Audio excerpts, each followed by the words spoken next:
Good afternoon, this is Rich Nelson with Allendale covering the wrap-up commodity comments. Today is Wednesday, September 21st of 2011 here. Obviously, lower trade as far as the grain markets today. Traders are waiting for that Fed announcement, which of course came after the grain trade close. In anticipation of that, we did see very light volume on today's corn trade. Keep in mind, the corn market is more or less waiting for something to happen. So we had the Fed decision later on today, which certainly kept most traders to the sidelines.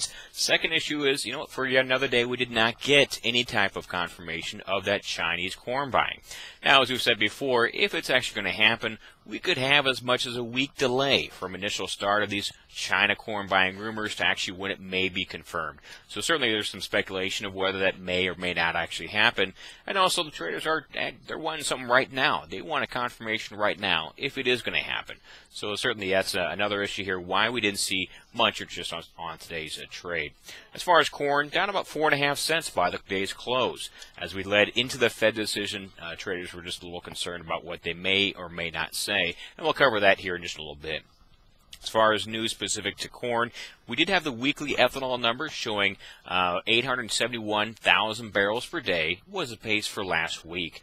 And that was actually down from the previous week's 879, and the previous week before that, 896. So we actually had the lowest weekly ethanol production since May of this year. So certainly as far as that goes, a bearish looking number.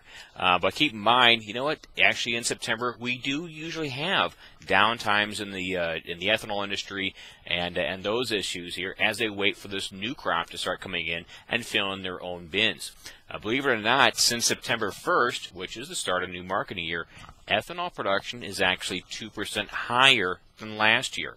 And keep in mind, USDA thinks it will end the year, this whole new year, with lower production. So I guess while the numbers look bearish by initial appearance, let's keep in mind we're actually ahead of the pace that USDA thinks it will be running here. So certainly kind of a mixed bag as far as fundamentals. We will point out on the charts, we are still in a downtrend as far as corn. You cannot argue that issue here. As far as fundamentals, we mentioned 690 as our price that we think end of the month pricing should be for this December corn contract. Over on beans, as far as today's trade, down 17.5 cents. Certainly took it a little worse than corn. As far as the charts, this is new lows for this downtrend for soybeans. Certainly discouraging to many traders, and in fact many of our clients in Minnesota who suggest they're hearing from their state experts that statewide soybean yields may fall as much as 5 bushels due to that frost issue. And we compute that out to be about a 36 million bushel impact on production as far as the statewide production. So kind of interesting to see. We're still not seeing the market react to this more or less short-term supportive news here. Over on wheat, down 8 cents as far as today's trade. As I mentioned before with the technicals, new lows as far as this downtrend. Certainly bearish feeling on this end. And unlike corn, you don't have as many good news things to speak about.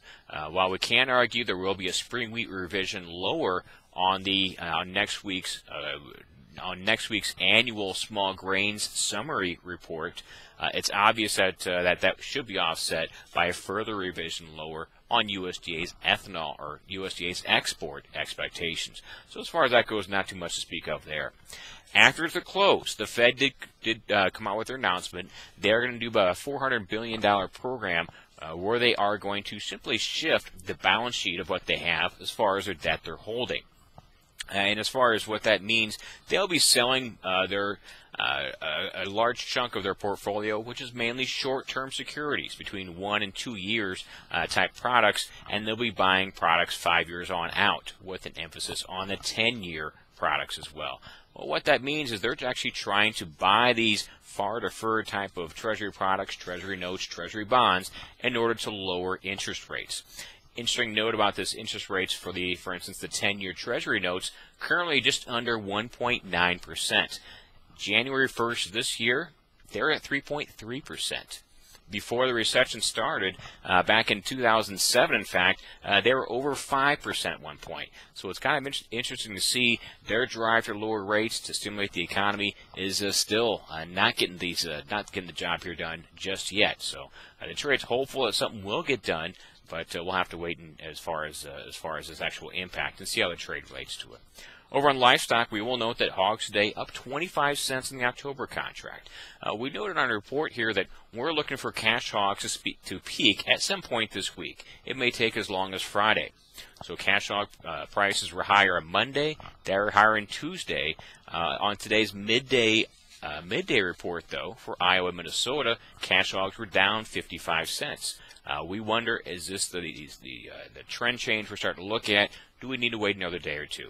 Obviously, right now, the midday reports are certainly not high volume, so we will have to wait another day or two to actually get a confirmation of a cash hog top. But we expect to happen, and we expect some lower prices, certainly on the December hog futures, to show up after this week.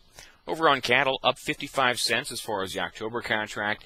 You know what? This market's done a great job in kind of fighting some negative news in recent days. Of course, the cash cattle news from Friday, where we traded cash down to $1.16. That was down $1 from last week. Also, good news, this market's kind of shrugging off these cattle on feed estimates. So on Friday, we have this monthly cattle on feed, and this one will cover the month of August. Placements, according to the average guess, looks to be about 7.7% higher than last year. That was back in August. That's very close to what Allendale was looking. We're expecting a 7.9% increase.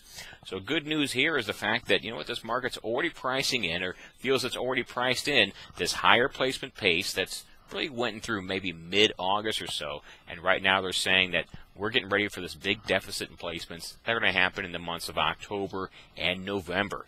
And so that's where the excitement happens. And that's why those 2012 contracts are really pumped up very well, and why they're very excited here. So it's good to see that this cattle market, as far as the cattle futures, are certainly kind of shrugging off these negative information from recent days here.